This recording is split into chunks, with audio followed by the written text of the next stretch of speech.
Bonjour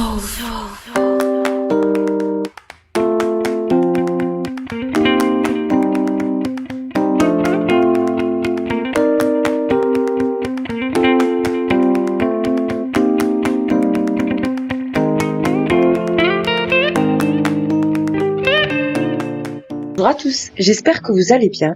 Alors aujourd'hui, j'avais vraiment envie de tester une recette qui est virale sur Instagram et je crois aussi TikTok, je sais pas, mais en tout cas moi je l'ai vue sur Insta et j'ai dit c'est obligatoire, il faut absolument que je la teste.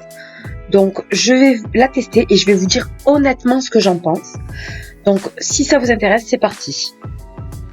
Donc pour cette recette, j'ai utilisé une pâte à pizza XXL de la marque Auchan avec de la vache qui rit tout simplement.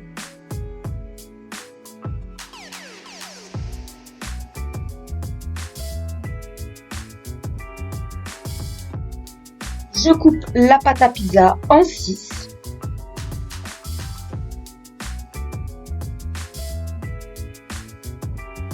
Donc là, j'utilise de la vache qui rit. Je trouve que c'est bien meilleur que le kiri pour des nanes.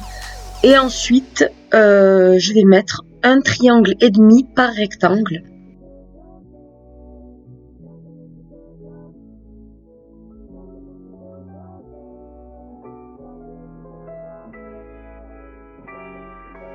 Maintenant, je vais refermer tous mes rectangles en boule. Voilà, comme vous voyez à l'écran.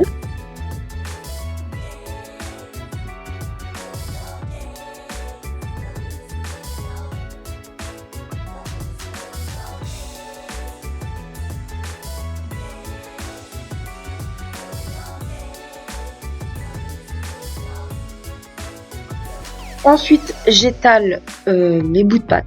Voilà, on met un petit peu de farine de façon à ce que ça ne colle pas.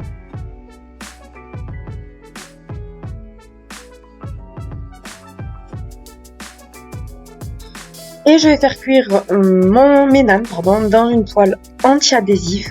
Donc là, en l'occurrence, une crêpière. J'ai mis un tout petit peu de beurre. Mais je sais pas, je pense pas que ça soit nécessaire.